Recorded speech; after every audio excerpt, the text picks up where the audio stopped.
Yeah, I'll bring that up. Let's be clear. I did not graduate from West Point. The reason I didn't graduate from West Point is I graduated high school with a 1.77 GPA. And I'm not joking. I ended up enlisting, believe it or not, in the United States Navy. And then I came back and ended up in the Army. And here I am today. So any of you have kids, grandkids, nephews, or nieces, and they're blade running on the point of failure, there is opportunity to still succeed. So, really quick, first off, my cadet Stankiewicz here, just so you know, since he's a junior at Cal, he's still in charge of the seniors that are here today, the Trap and Ski Club team. And so he's actually videotaping this thing, so don't look at any of the pictures in there. They're all legit. They're all good. So I want to make sure I get something back to my wife so she can actually see me speak, since she's not here with me during this year that I'm here. Look, in the spirit of all the cadet instructions, as I said, I have a high school GPA, if not very well. And I've specialized in partying and skipping school. But right now, I hunt and I fish for bad people across the world, along with my friend Jeremy Williams. And it shows that you can actually still serve your country and still succeed once you align your values and your desire of what you want to do and what you want to be a part of. And that's what you all hear today. So I want to thank Ron and Roger and Ramon as well for thanking you for the Union League Club. We've been here a few times as senior leaders of the services, but also for supporting our Army cadets, because you guys are the future leaders, and the impact that you are having just on this small club is huge. I also want to thank Margaret. Thank you so much for you and your late husband and all your service and support, and that you're still continuing to do that. I wasn't aware of this until I actually saw it, so I had to insert this in. I think it's very well due. And Roger, as you said, the Union League Club is very lavish, formal, intellectual, but I'm here now. So we're going to get very brutal, we're going to get a little raw, and we're going to be a little honest about some things and possibly politically incorrect. So what I kind of want to talk to you about, and first off, I do have to, what I love about the military across the board is it's actually pretty small. And there's a friend of mine here, Matt Sherman, who has been the political advisor, running at basically at an ambassador level, with my mentor and great friend, General John J.C. Campbell, who's now retired. He used to be the former Vice Chief of Staff. And before General Nicholson, he was the ISAF Afghanistan commander. And all three of us are very close. I had no idea that Matt was going to be here, and then I ran into him, and then we took a picture and sent it to Joe Campbell. But on the other hand, Jeremy Williams, who's my partner here in New York, we have crossed paths numerous times in faraway countries, as far back as the 90s with Bosnia and Kosovo, and we never really knew it. And then as we sat here in New York City, we began to realize that, unfortunately, I was actually the operations guy or synchronizing operations, and I was like, that was you that screwed that up? And trying to fix problems because we were fighting bad things that were going on. It was creating a lot of issues for all of us, and we were all doing the right thing on behalf of the nation. So it's a small world, and now Jeremy and I are here together. Here's what I'd like to do. I'm going to tell you what I kind of see with regards to our military. I mean, as far as the cadets in our Army, bottom line, I got some stats here, but I mean, your Army is full of 5+ years per individual on an average of being away from home in Afghanistan, Iraq, South Central America, you name it. They are the most ready and the most well-trained Army we have ever had. And you could say the same thing for the rest of the services. But we are at risk over the next 5 to 10 years if we don't kind of adapt and improvise and kind of realize some priorities and where we need to focus. The Army's been growing. We're growing about 28,000, and you see some of them obviously here in this room that we're honoring today. We're about 65%. The Army is 65% of the joint force that is deployed across the globe. And it's because 99.9% of people live on land, except the Russian guy in the International Space Station. That's generally where everybody is. And so that's why the Army is so important.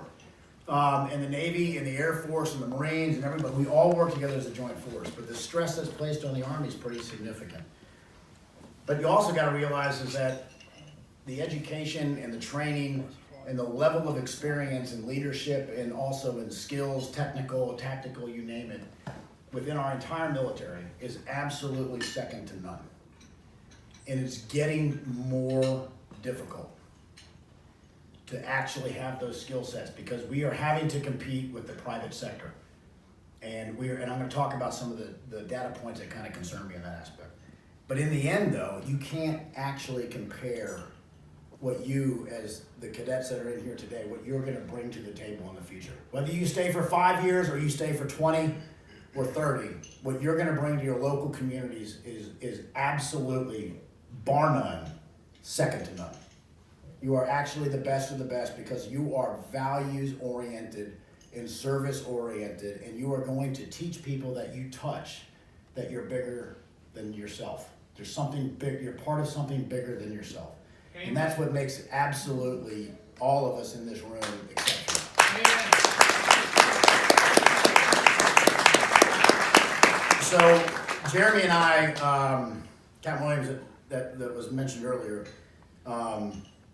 we spent a lot of time talking about this, and because we've been doing things on the ground before. Of note, when I went through Ranger School years ago, there were some SEALs in my class, and they were really, really, really hungry because they were used to eating a lot when they went through their training. In Ranger School, you just don't eat. But anyway, so they did graduate though. But anyways, what we are concerned about the all-volunteer force and what you're asking your military to do. We are exceptionally eager to commit our military overseas. And I brought up Matt Sherman earlier. State Department, ambassador, political advisor at the highest levels.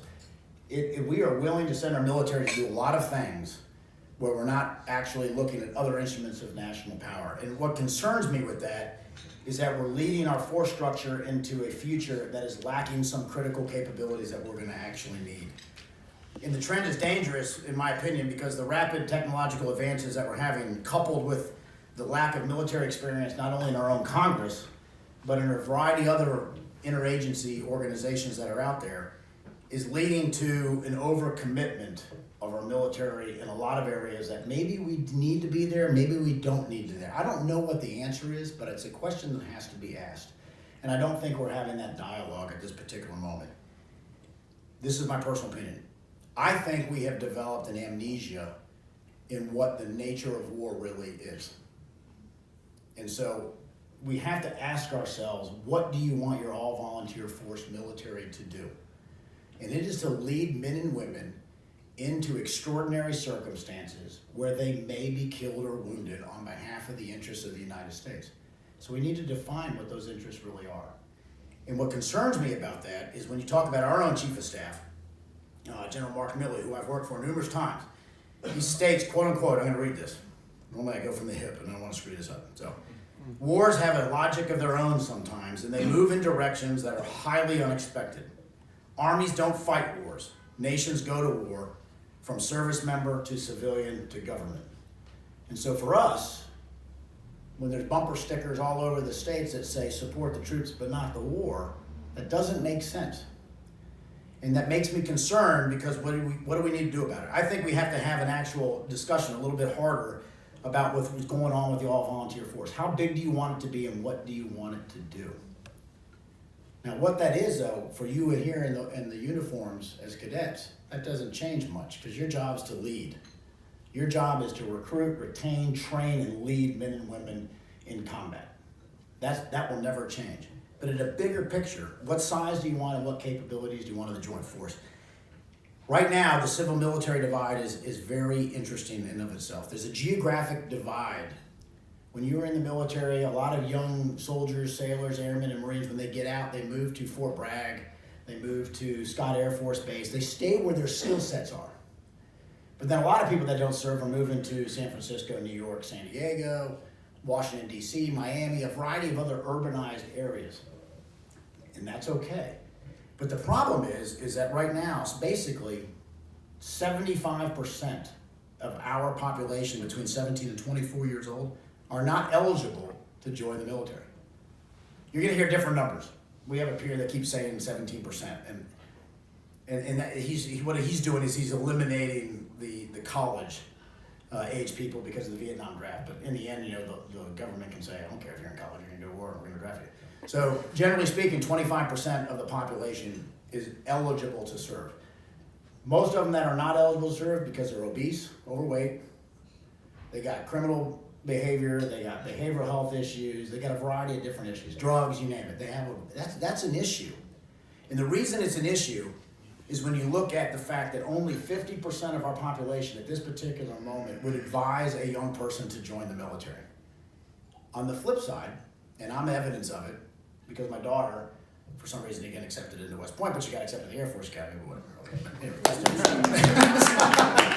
But 80% of our recruits, they say 77 to 86, so I'm just going in the middle. 80% of our recruits come from a family that has a family member that is currently serving or has served recently. 80%. 80%. So you have these two data points that are circling on each other, and they're going in the opposite directions. When you add the physical divide between where people who have served and who have not served.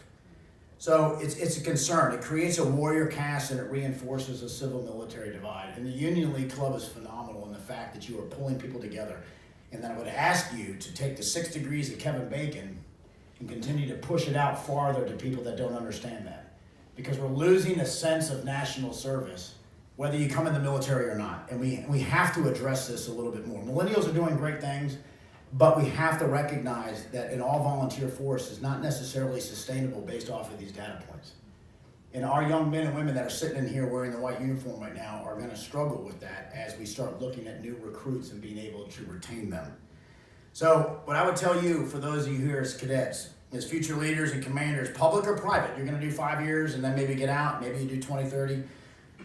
It's going to fall on you to recruit and retain and train and lead people. And that's what our nation needs more than ever, because the future is obviously very unpredictable right now with the technological changes that are going on. The second point I want to kind of focus on real quick, I'm a little concerned, and I'm really specifically getting at the cadets here. I'm really concerned about the over-reliance on technology that we have in our country. We're willing to send unmanned UAVs and so forth overseas to do certain things on behalf of the nation, and it's supplanting other instruments of national power. Matt Sherman will agree with me, because you look at the diplomats in the State Department. I would rather have them solve a problem than have to put men and women at risk and being killed. And we have to recognize that technology is not the only solution to our problems that are overseas, because in the end, the only immutable fact in any type of armed conflict is human will. You can have all the artificial intelligence and machine learning you want, but somewhere in that chain, in that link, a human being is going to have to make the decision whether or not we're going to continue. And at some point, our adversaries are going to match us technologically, and it's going to be you that are on the ground in the mountains of North Korea, somewhere in Africa, somewhere in the deserts of the Middle East, sweating, cold, tired, and you don't even know how to use a compass. And you're going to have to make a decision that is going to put people at risk. That is what we can never, ever, ever forget. And that is a concern to me as a future. And you're going through the training right now, and you're going to succeed at it. I know that. But we've gone from line formations from the Revolutionary War. We've moved into massed artillery with Napoleon, and if you're a cadet in here and you don't understand any of this, then I have to go talk to the soup. But mass firepower, machine guns, artillery, tanks, blitzkrieg, aircraft, World War II. Now we're into gray zone conflict, hybrid warfare. It is a very challenging fact, and I'm going to read, I wrote this in an article. I said, what must be remembered is that victory in war will depend on the immutable fact that a human is making decisions under duress while blending the lessons of the past with the technology of the future. You need to remember that, because this is something that Captain Williams and myself are not going to experience. As much as we would want to have gene therapy and go backwards and be able to do all this tomorrow, we're not going to be able to do that. This is going to be you that's sitting here in this room wearing the white uniform today. So I think our country has to kind of figure out how to mobilize the innovation base that we have inside of this country, whether it has to do with the private sector or the public sector. and we have to figure out how to do it as a whole of government to make sure that it's just not the Department of Defense that's leading the way in technology that might have unintended consequences with regards to conflict in the future. And this is something that Captain Williams and myself, Jeremy and I have been talking about along with our peers that has been a big challenge for us. And I really think that we have to pay attention to it in order to avoid huge costs and our blood and treasure of our young men and women. All right, so that's not supposed to make you feel, none of you go to the soup and quit tomorrow. You'll be fine. Because you guys are awesome, the country's awesome, the American ingenuity, Americans will fight, without a doubt. This country will fight. It's just when that mobilization actually will occur to actually do it. And we don't want to have that mobilization, to be honest. We'd like to continue to succeed as a nation and to continue to lead across the globe. And we are doing that. So the last thing I want to kind of talk to you about is my perspective off of leadership. So take into context the first two things I kind of talked about. I'm going to kind of share a little bit of my thoughts. And these are personal. There's only one thing that's true, and I don't care what you do. I don't care what you do in life. There's one thing that's true, and I wish I learned this earlier, is that you got to take care of people. The Army comes up, they have this thing before, mission first, people always. You know, so that doesn't tell you which one to do first, does it? It's not very clear. But your mission accomplishment is embedded in the welfare of your people. They won't do the mission unless they believe in you. So take care of your people, and they will take care of you as an officer and as a commander, period.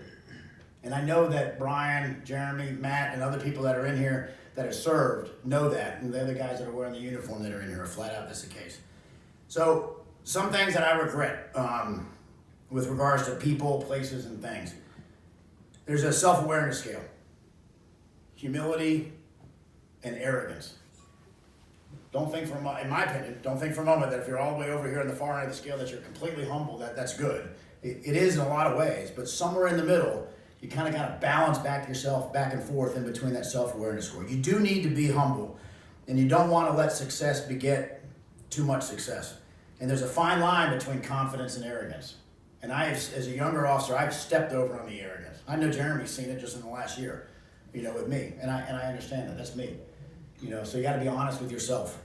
But be humble and make sure you're self-aware. The other part that's really hard to do, it's probably the hardest thing, is be grateful. Just be grateful for the fact that where you are at this particular moment in time, and thank the people that are around you that are giving you the opportunity. The other one is to be kind.